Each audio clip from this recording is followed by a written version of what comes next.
Welcome students. আজ আমরা আলোচনা করব প্রাচ্য পাশ্চাত্যবাদী বিতর্ক। এই যে প্রাচ্য পাশ্চাত্যবাদী বিতর্কের উৎপত্তিটা কোথা থেকে? না, 1813 খ্রিস্টাব্দের চার্টার অ্যাক্ট 20 বছর অন্তর পাস হতো। 1813, 1833, 1853 এরকমভাবে পাস হতো। 1813 যে চার্টার অ্যাক্ট, 1813 চার্টার অ্যাক্টে বলা হয়েছিল ইংরেজ ইস্ট ইন্ডিয়া কোম্পানি ভারতে শিক্ষা বিস্তারের জন্য বার্ষিক 1 লক্ষ টাকা প্রদান করবে। এবার ভালো কথা, প্রদান করবে, কিন্তু সেই টাকাটা কোন খাতে ব্যবহার করা হবে? প্রাচ্য শিক্ষার ক্ষেত্রে না পাশ্চাত্য শিক্ষার ক্ষেত্রে? তা নিয়ে প্রাচ্যবাদীদের সাথে পাশ্চাত্যবাদীদের বিতর্ক বাধে। এবার প্রাচ্য শিক্ষাটা আবার কি? প্রাচ্য শিক্ষা হচ্ছে আমাদের যে এখানকার যে সংস্কৃত শিক্ষা, আরবি শিক্ষা, ফার্সি শিক্ষা, ব্যাকরণ শিক্ষা, নীতিবিদ্যা শিক্ষা, এই সাধারণ গণিত, এসব শিক্ষা হচ্ছে প্রাচ্য বিদ্যা বা প্রাচ্য শিক্ষা। আর পাশ্চাত্য শিক্ষা হচ্ছে ইংরেজি শিক্ষা, ইংরেজি জ্ঞান বিজ্ঞান শিক্ষা। এটা হচ্ছে পাশ্চাত্য শিক্ষা।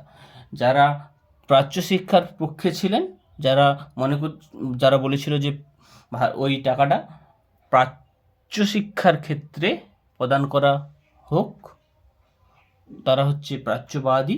আর যারা বলেছিল যে এই টাকাটা পাশ্চাত্য শিক্ষার ক্ষেত্রে প্রদান করা হোক, তারা হচ্ছে পাশ্চাত্যবাদী। ক্লিয়ার?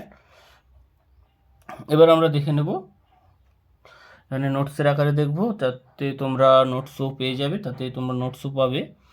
ভূমিকা 18 শতকের শেষ ও 19 শতকের গোড়ার দিকে কলকাতা মফস্বল অঞ্চলে বেসরকারি উদ্যোগে ইংরেজি স্কুল প্রতিষ্ঠার পাশাপাশি দেশীয় শিক্ষার সংস্কৃত, আরবি, ফার্সি ধারাও প্রচলিত ছিল।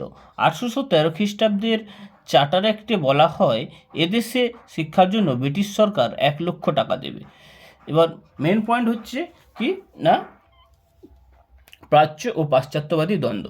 সরকার কর্তৃক বরাদ্দ 1 লক্ষ টাকা পাওয়ার জন্য প্রাচ্য ও পাশ্চাত্যবাদীদের মধ্যে দ্বন্দ্ব শুরু হয়। প্রাচ্য ও পাশ্চাত্যবাদীদের মধ্যে দ্বন্দ্ব শুরু হয়। এবার আমরা ফার্স্ট পয়েন্টে দেখব প্রাচ্যবাদী। এইচ.টি. প্রিন্সেপ, কোলব্রুক, তারপর উইলসন প্রমুখ প্রাচ্যবাদী নেতাদের মতে প্রাচ্য শিক্ষায় সংস্কৃত, আরবি, ফার্সি হলো প্রকৃত শিক্ষা। প্রাচ্য বলছে, তারা কি বলছে না, প্রাচ্য শিক্ষা, তারা বলছে যে প্রাচ্য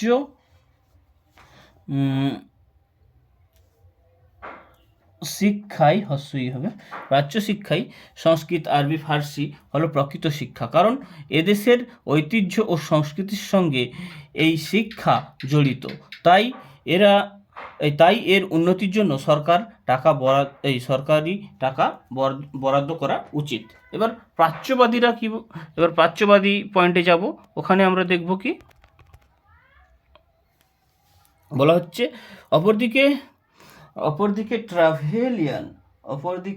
ট্রাভেলিয়ান, আলেকজান্ডার ডাফ, সান্ডার্স প্রমুখ ছিলেন পাশ্চাত্যবাদের সমর্থক। তাদের মতে ইংরেজি ভাষা হলো আন্তর্জাতিক ভাষা। এই ভাষায় রচিত সাহিত্য অতি সমৃদ্ধ এবং তা ছাত্রদের চাকুরি পাওয়ার উপযোগী। কেন বলছে চাকুরি পাওয়ার উপযোগী? না, সেই সময়, তৎকালীন সময়ে তো ইংরেজরা ভারত শাসন করছে। সেই সময় ইংরেজি একটু জানলে তাহলে কি হবে না, যে কোনো একটা সরকারি চাকরি পেয়ে যাওয়া যেত উপযোগী। ভবিষ্যতে এই ভাষা এদেশের আঞ্চলিক ভাষাগুলিকে সমৃদ্ধ করতে পারবে। তাই ইংরেজি শিক্ষার জন্য সরকারি টাকাটা বরাদ্দ করা উচিত। এটা করে বলা হচ্ছে দেশীয় শিক্ষার জন্য প্রাচ্যবিদগণ এবং ইংরেজি শিক্ষার জন্য পাশ্চাত্যবিদগণ এই টাকা দাবি করলে যে বিতর্ক বা দ্বন্দ্বের সৃষ্টি হয় তা প্রাচ্য পাশ্চাত্য দ্বন্দ্ব বা বিতর্ক নামে পরিচিত। এই অবস্থায় সরকার শিক্ষার খাতে অর্থ ব্যয় বন্ধ করে দেয়।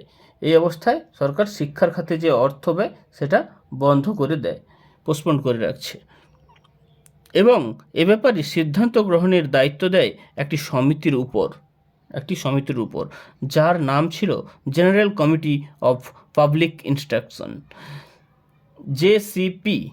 জেসিপিআই। প্রাচ্য ও পাশ্চাত্য বিদ্যার প্রাচ্য ও পাশ্চাত্য বিদ্যার নয়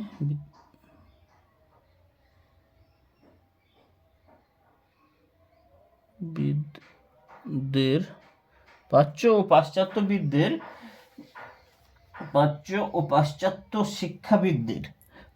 ও পাশ্চাত্য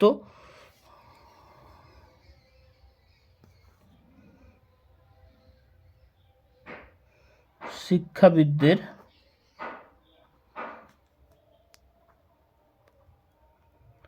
নিয়ে এই কমিটি গঠন করা হয়। এবার আমরা দেখব রামমোহন রায়ের স্মারকলিপি। সেই লর্ড আমহার্স্টকে রাজা রামমোহন রায় কী করেছিল না, চিঠি লিখেছিল এদেশে ওই যে টাকাটা 1 লক্ষ টাকাটা এদেশে ইংরেজি শিক্ষার খাতে ব্যবহার করা হোক তা নিয়ে চিঠি পাঠিয়েছিল। সেটা দেখব, সে পয়েন্টটা। রামমোহন রায়ের চিঠি। প্রাচ্য ও পাশ্চাত্য দ্বন্দ্বের পরিপ্রেক্ষিতে সরকার ওই জমা 1 লক্ষ টাকায় একটি সংস্কৃত কলেজ প্রতিষ্ঠায় উদ্যোগী হলে রাজা রামমোহন রায় বড়লাট লর্ড আমহার্স্টকে একটি পত্রে লেখেন, এতে সংস্কৃত শিক্ষার পরিবর্তে ইংল্যান্ডের মতো আধুনিক শিক্ষা ভারতে চালু করার কথা বলা হয়। বড়লাট লর্ড আমহার্স্টকে একটি পত্র লেখেন কে না, রাজা রামমোহন রায়। যখন দেখছে যে এই টাকাটি সংস্কৃত শিক্ষার খাতে সংস্কৃত কলেজ প্রতিষ্ঠায় ব্যবহার করা হবে, তখন চিঠি লিখল, বলছে প্রাচ্য পাশ্চাত্য দ্বন্দ্বের পরিপ্রেক্ষিতে সরকার ওই জমা 1 লক্ষ টাকায় একটি সংস্কৃত কলেজ প্রতিষ্ঠায় উদ্যোগী হলে রাজা রামমোহন রায় বড়লাট লর্ড আমহার্স্টকে একটি পত্র লেখেন, এতে সংস্কৃত শিক্ষার পরিবর্তে ইংল্যান্ডের মতো আধুনিক শিক্ষা ভারতে চালু করার কথা বলা হয়। এবার দ্বন্দ্বের অবসান দেখব। বলা হচ্ছে বড়লাট লর্ড উইলিয়াম বেন্টিঙ্ক এর আইনসভার সদস্য টমাস ব্যাবিংটন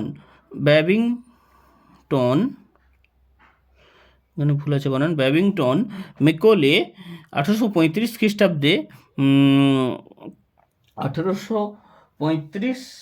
খ্রিস্টাব্দে 2রা ফেব্রুয়ারি একটি মন্তব্য প্রকাশ করেন।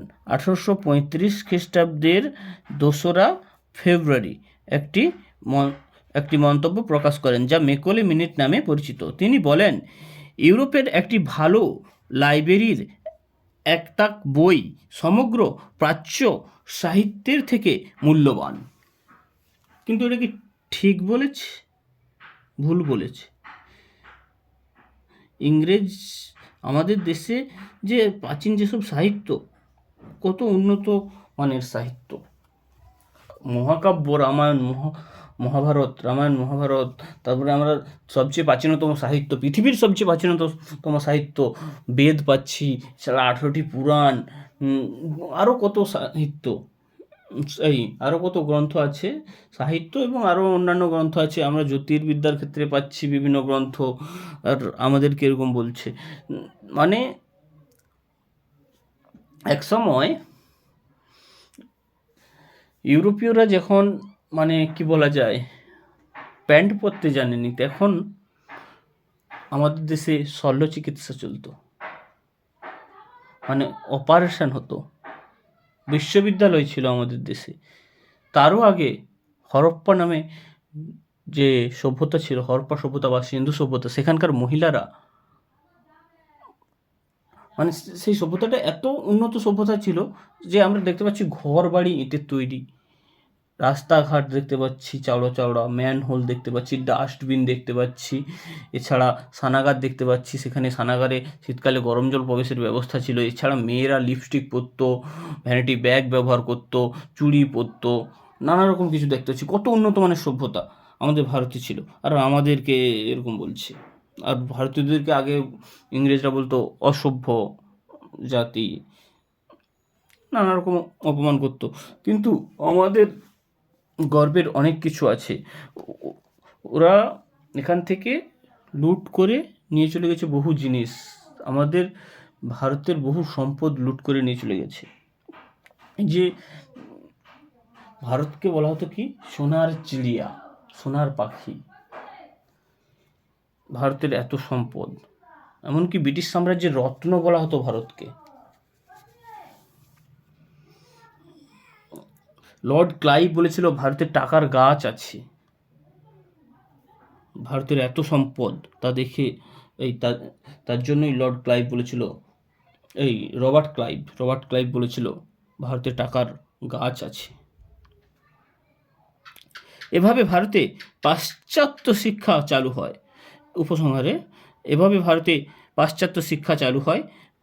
প্রাচ্য পাশ্চাত্য দ্বন্দ্বের অবসানে সরকারি ক্ষেত্রে ফার্সি ভাষার পরিবর্তে ইংরেজি ভাষার ব্যবহার চালু হয়।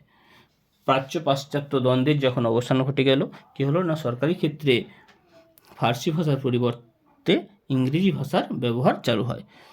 থ্যাংক ইউ, আজ এ পর্যন্ত থাক। ইতিহাসের এমন আরও ভিডিও পাওয়ার জন্য আমাদের চ্যানেলটি সাবস্ক্রাইব করে রাখো। দেখা হচ্ছে পরের ভিডিওতে। ততক্ষণ সবাই সুস্থ থাকো, ভালো থাকো এবং সকলকে ভালো রাখো। পড়াশোনা ভালো করে চালিয়ে যাও। Thank you.